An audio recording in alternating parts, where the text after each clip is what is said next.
As a game developer, it can be tempting to look on the negative side of things. What if nobody really likes my game? What if nobody really wants to play it? Nobody watches my devlogs, and etc, etc, etc.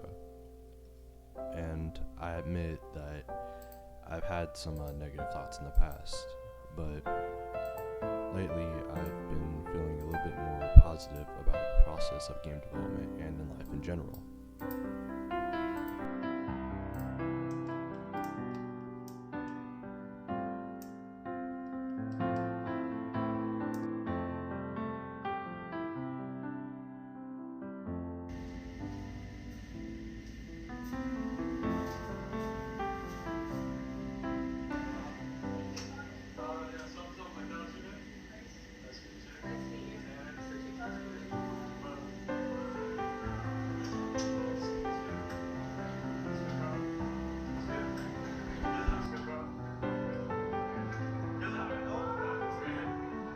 I just feel like I have so much to give as like a friend, but like I have no one to give it to. All of this, I feel like I have all this love, and I just want to share lives with someone.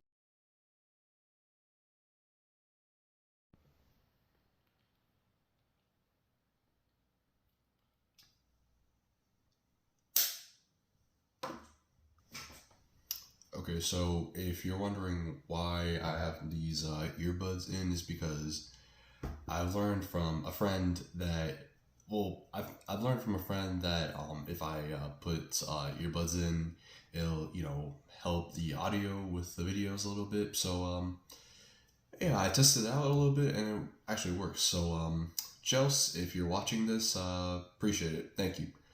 But, yeah, so I have a bug in my enemy system, and the problem with that is, well, here's what the bug is. Basically the enemy is pretty much, firing his projectile once and playing the animation. But the problem is that when it's stopping for a brief time, which is what it's supposed to do, it's the transition between its idle and the attack is sort of messed up, and it's causing the raging enemy's fist to shake like it's having a seizure or something. But yeah, yeah, that's pretty much the problem. Now we just need to find the solution.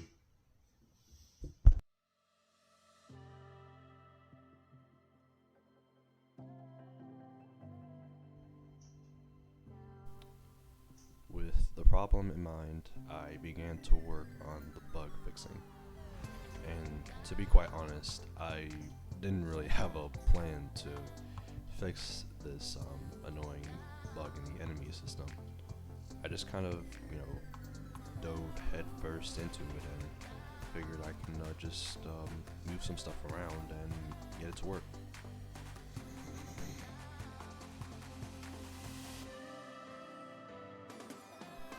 My first original idea was to trigger the idle animation and then create a cooldown event for 2.3 seconds before. Unfortunately, this little experiment resulted in the same results I got last time. The raging enemy is not only firing its projectiles in the wrong timing, but its fists are still shaking and the projectiles are just rampantly firing. But I'm not exactly gonna give up on this yet. I just need to do a little bit more preparation and do some planning before I dive headfirst into this. It's better to look at the bright side of things than to just pull yourself down.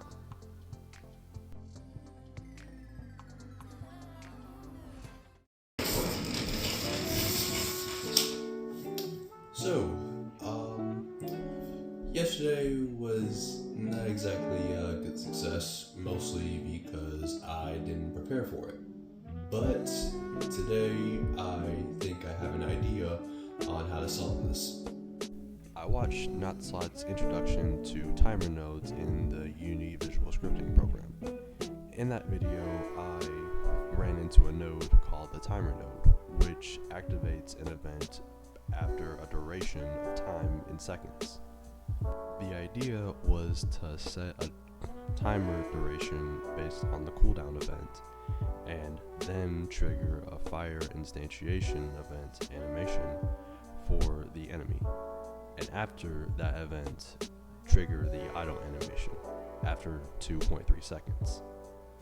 However, this idea didn't quite turn out as well, as the raging enemy was not only not playing the animation, but just sparing like a lot of projectiles out of its projectile system.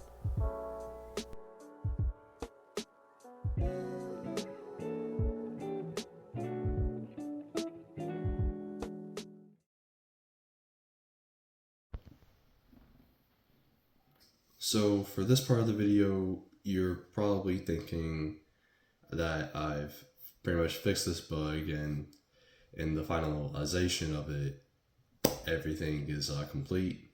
But it's yes and no. I haven't really fixed the bug yet.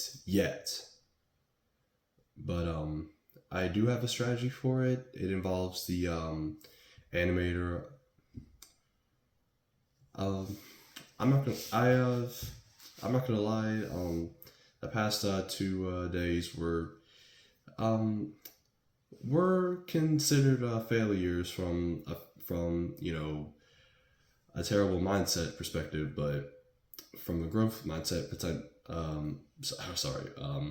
perspective, it actually was a way of learning.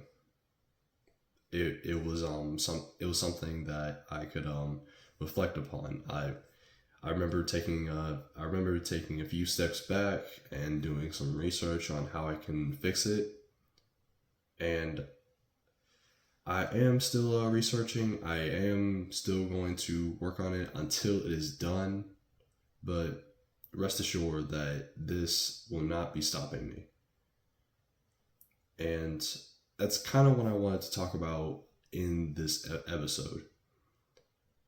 If you've been following the news about Unity, you would know that their runtime fee is, as far as the media goes, a mess.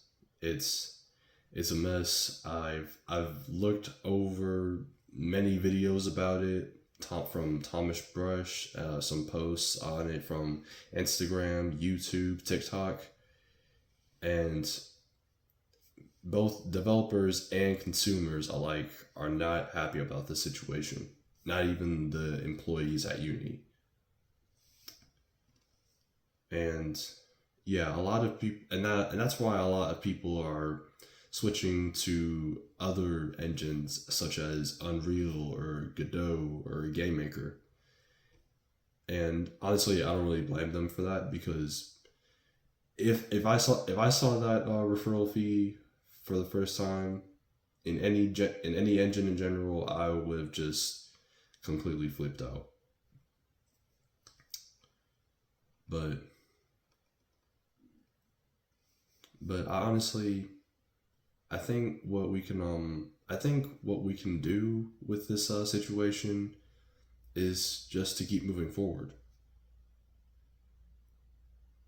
I think that we should just continue doing what we game developers love to do best: make games.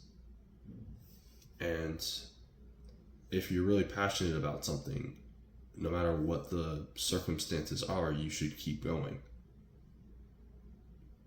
And especially to you fellow Unity developers, because I know that this is hurting a lot of you, and I know you're probably just freaking out, scrambling to learn as many engines, or just a few engines and alike, that are related to Unity. But rest assured that everything will be okay.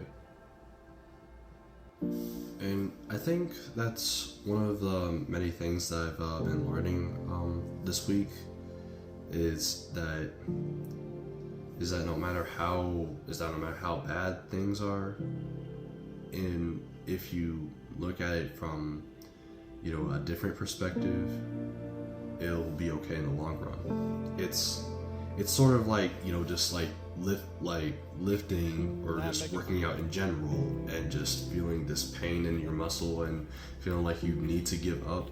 But if you don't really focus on the pain and focus on how much process you're making, then it honestly doesn't feel so bad.